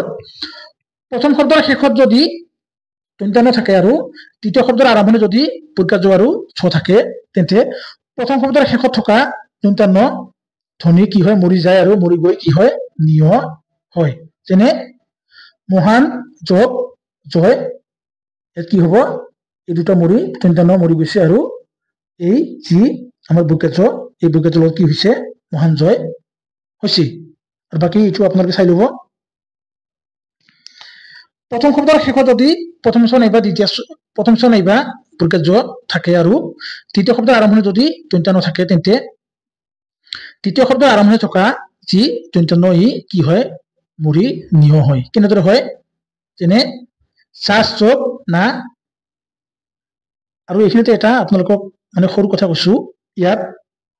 কি কোৱা হৈছে দন্ত্য আগত থাকে আৰু ইয়াত দন্ত্য দ্বিতীয় শব্দৰ কি হয় শেষত থাকে আৰু এনেদৰে যেতিয়া কি হয় এই দন্ত্য আহে দন্ত্য আহি কি হয় নিয় আমাৰ মানে দন্ত্য মৰি নিয় হয় এইখিনি আপোনালোকে ভালদৰে চাই ল'ব তাৰপিছত নিয়ম 8 প্ৰথম শব্দৰ শেষত যদি ত নাইবা দ থাকে আৰু দ্বিতীয় শব্দৰ আৰম্ভণি যদি তালব্য থাকে তেন্তে এই ত নাইবা দ মৰি কি হয় প্ৰথম ধ্বনিৰ উচ্চাৰণ হয় মানে বৰ্ণ হয় আৰু দ্বিতীয় শব্দৰ আৰম্ভণিত থকা তালব্য আৰু যি আমাৰ দ্বিতীয় ছ এই ধ্বনি উচ্চাৰণ হয় কেনেদৰে যেনে শৰৎ যোগ সখী ইয়াত কি হৈছে শৰৎ যোগ সখী ইয়াত যি এই ত কি হৈছে মৰি গৈছে আৰু মৰি গৈ কি হৈছে প্ৰথম ছ উচ্চ হৈছে ঠিক সেইদৰে বিপদ যোগ শান্তি ইয়াত কি হৈছে এই দ মৰি ইয়াত কি হৈছে প্ৰথম ছ আৰু মানে প্ৰথম ছৰ লগত এই তালব্য মৰি গৈছে আৰু মৰি কি হৈছে প্ৰথম ছ দ্বিতীয় ছ উচ্চ হৈছে ইয়াত কি হৈছে খ মৰি দ্বিতীয় ছ হৈছে আৰু ত মৰি প্ৰথম ছ হৈছে ঠিক সেইদৰে 9 নম্বৰ প্ৰথম শব্দৰ শেষত যদি ত নাইবা ত থাকে আৰু দ্বিতীয় শব্দৰ আৰম্ভণি যদি ত নাইবা থ থাকে তেন্তে ত নাইবা দ মৰি কি হয় ত উচ্চাৰণ হয় কেনেদৰে হয় যেনে ভৱত যোগ ঠকুৰ ইয়াত কি হৈছে এই ত মৰিছে মৰি ইয়াত কি হৈছে এই ঠকুৰৰ আগত থৰ আগত কি হৈছে ত হৈছে আৰু এইখিনি আপোনালোকে ইটো আপোনালোকে চাই ল'ব প্ৰথম শব্দৰ শেষত যদি ত নাইবা দ থাকে আৰু দ্বিতীয় শব্দৰ আৰম্ভণি যদি কি থাকে ল থাকে তেন্তে এই ত আৰু ত মৰি কি হয় ল এই ল ধ্বনিৰ উচ্চাৰণ হয় বা ল বৰ্ণ হয় কেনেদৰে উদ্যোগ লেখ উল্লেখ যেনে ইয়াত ত মৰিছে আৰু ত মৰি এই লেৰ লগত ল আৰু একাৰ হৈছে আৰু বাকীখিনি আপোনালোকে এইখিনি চাই ল'ব নিয়ম 11 প্ৰথম শব্দৰ শেষত যদি বচনাক্ষ থাকে আৰু দ্বিতীয় শব্দৰ আৰম্ভণি যদি ত নাইবা থ থাকে তেন্তে ত মৰি তৰ ঠাইত কি হয় অ হয় আৰু থ মৰি থৰ ঠাইত কি হয় এইটো বেলেগ থ এইটো মানে থ আৰু থ এই থ মৰি থৰ ঠাইত থ হয় আৰু ত মৰি তৰ ঠাইত ত হয় কেনেদৰে হয় যেনে পখ যোগ ত এই যি আমাৰ পখ আৰু ত এই পখৰ ত মৰিছে ত মৰি কি হৈছে মূৰ্ধন্য সত্যস্ত হৈছে ঠিক সেইদৰে আকৃষ্ট এই আকৃষ্টৰ ত মৰিছে ত মৰি ইয়াত কি হৈছে আমাৰ ত মৰি মূৰ্ধন্য সত্যস্ত আকৃষ্ট হৈছে আৰু ইয়াত কি হৈছে পুষ্ট হৈছে ঠিক সেইদৰে ইয়াত থ আছে থ মৰি খ যোগ থ আমাৰ যে ষষ্ঠ শ্ৰেণী এই ষষ্ঠ হৈছে কেনেদৰে হৈছে ইয়াত ত মৰি অ হৈছে আৰু থ মৰি থ হৈছে থ থ ত ত তাৰপিছত নিয়ম 12 প্ৰথম শব্দৰ শেষত যদি ত নাইবা দ থাকে আৰু দ্বিতীয় শব্দৰ আৰম্ভণিত যদি হ থাকে তেন্তে এই ত আৰু তোৰ ঠাইত কত এই ত আৰু দ ঠাইত কি হয় সদায় দ হয় মানে এটা যি ত এই ত মৰি যায় কিন্তু ত থাকি যায় আৰু দ্বিতীয় শব্দৰ প্ৰথমত থকা ইয়াত যি প্ৰথমত শব্দ আছে এই দ্বিতীয় শব্দৰ প্ৰথমত থকা যি হ এই হ মৰি সদায় কি হয় থ হয় কেনেকৈ হয় যেনে উদ্যোগ হাৰ উদ্ধাৰ কেনেকৈ হৈছে যি ত আছে এই ত মৰি কি হৈছে ইয়াত হ হৈছে আৰু ঠিক ইয়াত যি শেষৰ যি হ ইয়াত কোৱা হৈছে নহয় থ এই শেষৰ হ মৰি কি হৈছে থ হৈছে দুই মিলি কি হৈছে উদ্ধাৰ হৈছে আৰু বাকি এইটো আপোনালোকে চাই ল'ব নিয়ম 13 প্ৰথম শব্দৰ শেষত যদি ম থাকে আৰু দ্বিতীয় শব্দৰ আৰম্ভণি যদি অন্তস্থ বা উষ্ম বৰ্ণ আমাৰ যে উষ্ম বৰ্ণ আমাৰ যে মুখেৰে হাও পাওঁ আমাৰ কি ওলাই আহে বেছি যে গৰম বতাহ ওলাই আহে বুলি কোৱা হয় এই যে উষ্ম বৰ্ণ ই থাকে তেন্তে প্ৰথম শব্দৰ শেষত থকা ম বৰ্ণ মৰি যায় আৰু মৰি কি হয় অনুসাৰ হয় যে অনুসাৰ এই অনুসাৰ হয় কেনেকৈ হয় যেনে সংযোগ যোগ সংযোগ সংযোগ জম সংযম সংযোগ লগ্ন সংলগ্ন সংযোগ যুক্ত সংযুক্ত সংযোগ হাৰ সংহাৰ কেনেকৈ হৈছে ইয়াত কোৱা হৈছে যে প্ৰথম শব্দৰ আমাৰ যে প্ৰথম শব্দ এই প্ৰথম শব্দৰ শেষত কি আছে ম আছে সকলোতে ম আছে আৰু যি আমাৰ দ্বিতীয় শব্দ আছে এই দ্বিতীয় শব্দৰ কি আছে আৰম্ভণিতে কি আছে আমাৰ হয় আমাৰ উষ্ম বৰ্ণ থাকিব উষ্ম বৰ্ণ আৰু আমাৰ কি থাকিব হয় আমাৰ অন্তস্থ বৰ্ণ থাকিব লাগিব কেনেকৈ আছে যেনে অন্তস্থ জ অন্তস্থ ল অন্তস্থ জ আৰু হ এইবোৰ এই হ আছে এইবোৰ থাকিলে কি হয় এইবোৰ থাকিলে সদায় ইয়াত কোৱা হৈছে ম এই যি ম এই ম মৰি যায় মৰি কি হয় সদায় আমাৰ যি এই অনুসাৰ হয় তাৰপিছত নিয়ম 14 শব্দৰ আৰম্ভণি যদি সম উপসৰ্গ আমাৰ যি উপসৰ্গ অনুসৰ্গ আছে আপোনালোকে নিশ্চয় চাইছে উপসৰ্গ আৰু অনুসৰ্গৰ যি ভিডিঅ' তাতে ধুনীয়াকৈ কি কৰিছো আলোচনা কৰিছো ইয়াত কোৱা হৈছে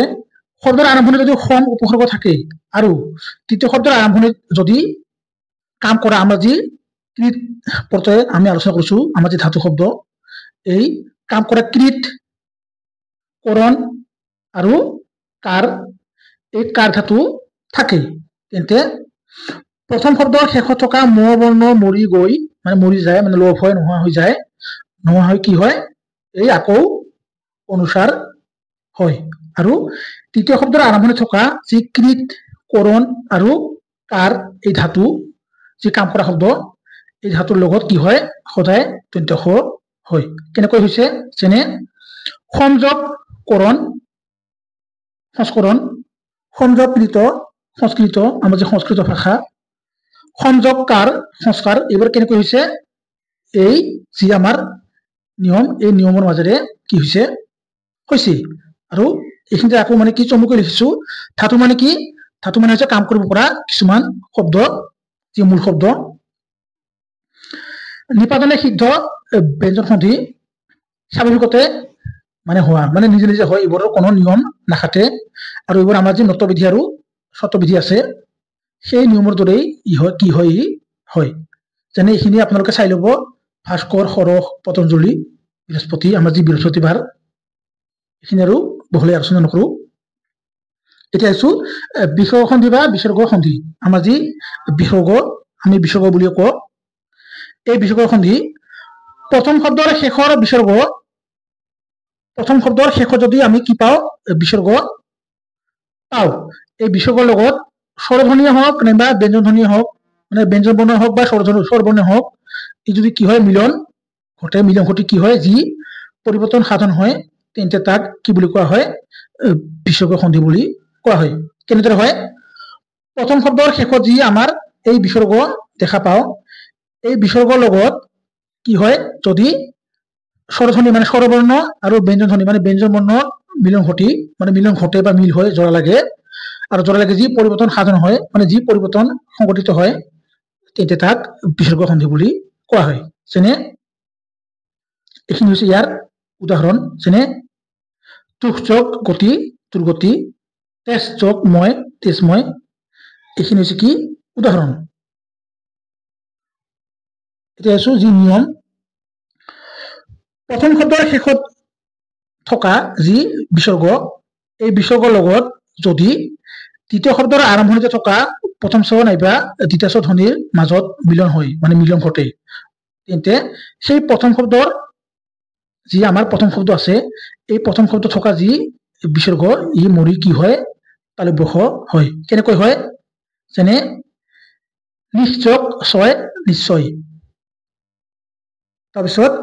তুষ যোগ চিন্তা দুশ্চিন্তা ইয়াত কেনেকৈ হৈছে ইয়াত কি কৰিছো হাইলাইট কৰি দিছো আপোনালোকে এইখিনি চাই ল'ব কেনেকৈ হৈছে ইয়াত কোৱা হৈছে মানে বিসৰ্গৰ লগত যদি দ্বিতীয় শব্দৰ যি প্ৰথম স্বৰ ইয়াত প্ৰথম স্বৰ দেখা পাইছে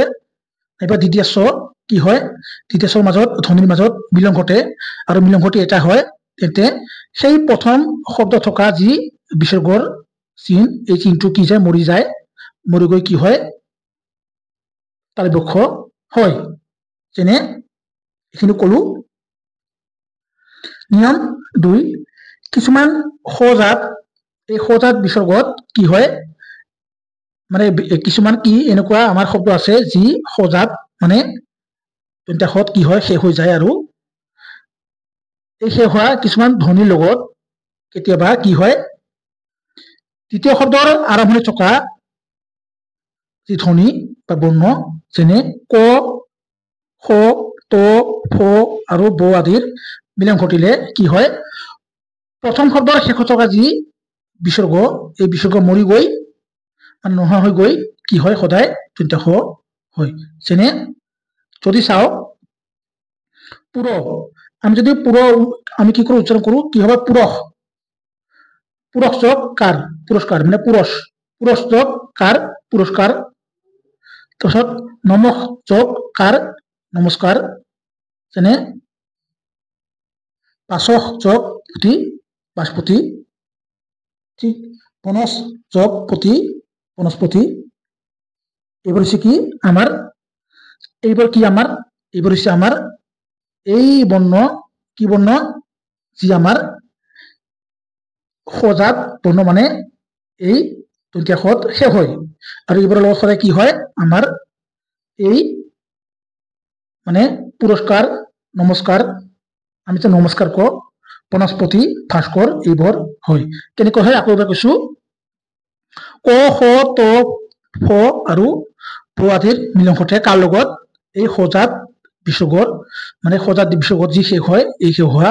কি ধ্বনিৰ লগত যেতিয়া ধ্বনি বা বন্ধৰ মিলন ঘটে তেন্তে ই হয় তাৰপিছত নিয়ম 3 প্ৰথম শব্দৰ শেষত যদি ৰজাত আমাৰ যি ৰদ শেষ হয় ৰকাৰান্ত যেনে নি বিসৰ্গ আমাৰ যি উপসৰ্গ আছে নি এই উপসৰ্গৰ লগত ই কাৰান্ত মানে ই কাৰ মানে হছই কাৰ আৰু যি তৃতীয় শব্দৰ আৰম্ভণি থকা আমাৰ ৰধ্বনি ইয়াত ৰধ্বনি দেখা পাইছে ইয়াত কি আছে নি আৰু অৰ্থাৎ এই বৰ্ণৰ মাজত যেতিয়া মিলন ঘটিলে কি হয় প্ৰথম শব্দৰ শেষত থকা বিসৰ্গ মৰি কি হয় উপসৰ্গ আমাৰ বিসৰ্গ বা আমাৰ যি উপসৰ্গ ই যোগ হয় আৰু যোগ হৈ কি হয় ইকাৰ পৰিৱৰ্তন হয় সদায় দীৰ্ঘইকাৰ হয় কেনেকৈ হয় যদি চাও নিশ্চয় ৰস নিৰস নিশ্চয় ৰস নিৰস আৰু নিৰস নিশ্চয় ৰস নিৰস ইয়াত কি হৈছে এই যি হছইকাৰ আছে এই হছইকাৰ পৰিৱৰ্তন হৈ এনেকৈ দীৰ্ঘইকাৰ হৈছে কিয় হৈছে আকৌ এবাৰ কৈছো আমাৰ যি ৰজাত কিছুমান শব্দ আছে এই শব্দবোৰৰ মানে লগত সদায় কি হয় যেতিয়া হস্যইকাৰ হয় যোগ পিছত ৰকাৰান্তৰ লগত তেতিয়া কি হয় সদায় দীৰ্ঘইকাৰ হয় এইখিনি আপোনালোকে ভালদৰে চাই ললে বুজি পাব কিয়নো ইমান এক্সপ্লেইন কৰিলে বেছি মানে ভিডিঅ'টি দীঘল হ'ব নিয়ম 4 প্ৰথম শব্দৰ শেষৰ ধ্বনি অৰ্থাৎ বৰ্ণ যদি ই কাৰেৰে আমি আগতে কি পাইছিলো ৰকাৰেৰে কি হয় ই কাৰেৰে শেষ হয় তেন্তে তাৰ পাছত যি বিসৰ্গ থাকে ই কি হয় আনহাতে তৃতীয় শব্দ আৰম্ভণি যদি ক খ প ফ ধ্বনিৰ উচ্চাৰণ হয় অৰ্থাৎ এনে বৰ্ণ থাকে তেনেহলে সেই মানে প্ৰথম শব্দৰ শেষত থকা যি বিসৰ্গ ই মৰি মানে নোহোৱা হৈ যায় বা লোপ হয় আৰু কি হয় তাৰ ঠাইত সদায় মূৰ্ধন্য ষ উচ্চাৰণ হয় বা পঢ়ে কেনেকৈ যেনে নিশ্চক পাপ নিষ্পাপ নিশ্চক কলম নিষ্কলম নিষ্কলংক কেনেকৈ হৈছে কলংক কেনেকৈ হৈছে সেইকাৰণে হৈছে যি আমাৰ ইয়াত ই কাৰেৰে ইয়াত কি আছে নি পিছত সদায় কি আছে একা নি নট ইকাৰ মানে নিত নট কি আছে আমাৰ নট আছে কি হস্যইকাৰ আৰু হস্যইকাৰৰ লগত যেতিয়া আমাৰ কি হয় বিসৰ্গ থাকে আৰু যেতিয়া বিসৰ্গ উঠি কি হয় সেই তৃতীয় শব্দৰ লগত যোগ হয় যোগ হোৱাৰ লগে লগে কি হয় ই সদায় মূৰ্ধন্য ষ হয় আমি নতবিধি আৰু শতবিধি সম্পৰ্কে আলোচনা কৰিছো আৰু এইখিনি আপোনালোকে চাই ল'ব কেনেকৈ হৈছে আৰু এইখিনিতে আপোনালোকক কৈছো ইয়াৰ পৰা প্ৰশ্ন আহিছে ডিএলএডত তাৰপিছত নিয়ম 5 প্ৰথম শব্দৰ শেষত যদি বিসৰ্গ থাকে আৰু দ্বিতীয় শব্দৰ আৰম্ভণি যদি অ নাইবা ঠ থাকে তেন্তে সেই বিসৰ্গ কি হয় মৰি সদায় মূৰ্ধন্য ষ হয় ই আৰু ই কিন্তু বেলেগ এইটো হৈছে বেলেগ আপোনালোকে চালে ভালদৰে পাৰ্থক্য বুজি পাব আৰু ই হৈছে বেলেগ ইয়াত কি কোৱা হৈছে প্ৰথম শব্দৰ যি বিসৰ্গ প্ৰথম শব্দৰ শেষত যি বিসৰ্গ থাকে আৰু এই বিসৰ্গ দ্বিতীয় শব্দ যি ট নাইবা ঠ থাকে তেনেহলে সেই বিসৰ্গ মৰি ইয়াত কি হয় মূৰ্ধন্য ষ হয় কেনেদৰে হয় ইয়াত যি প্ৰথম শব্দৰ বিসৰ্গ ই আৰু দ্বিতীয় শব্দ যি ট আৰু ঠ ই কি হয় লোপ হলে কি হয় মৰি গৈ মূৰ্ধন্য ষ হয় যেনে ধনুযোগ টস্কাৰ ধনুষ টস্কাৰ কিন্তু ইয়াত কি কোৱা হৈছে ইয়াত কোৱা হৈছে কি কেৱল ই কাৰেৰে আৰম্ভ হয় আৰু শেষত কিন্তু বেলেগ বেলেগ থাকে তেতিয়াহে কি ই উঠি গৈ এনেকৈ হয় তাৰপিছত নিয়ম 6 প্ৰথম শব্দৰ শেষ বৰ্ণ যদি ওৰে মানে অ ধ্বনিৰে কি হয় শেষ হয় ওৰে মানে অ ধ্বনিৰে শেষ হয় আৰু তাৰপিছত যি আমাৰ বিসৰ্গ থাকে আৰু তৃতীয় শব্দৰ আৰম্ভণিতে যদি কি থাকে অ বৰ্ণ নাইবা বৰ্ণমালাৰ তৃতীয় চতুৰ্থ আৰু পঞ্চম বৰ্ণ অথবা অন্তস্থ জ ৰ ল ব আৰু হ বৰ্ণ থাকে তেন্তে সেই বিসৰ্গ মৰি কি হয় সদায় অকাৰ হয় কেনেকৈ হয় যেনে মনোযোগ যোগ মনোযোগ মনোযোগ ৰম মনোৰম কেনেকৈ হৈছে এইখিনি মানে আকৌ এবাৰ কৈছো যি বিসৰ্গ থাকিব এই বিসৰ্গৰ লগত এতিয়া কি হব আমাৰ যি অ বৰ্ণ ইয়াত অ আছে নহয় মন অ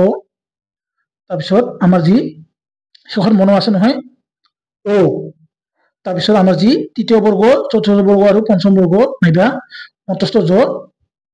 ৰ ল প আৰু হ বৰ্ণ থাকে তেনেহলে ই কি হয় মৰি গৈ সদায় কি হয় অকাৰ হয় কেনেদৰে হৈছে ইয়াত যি বিসৰ্গ ই উঠি গৈছে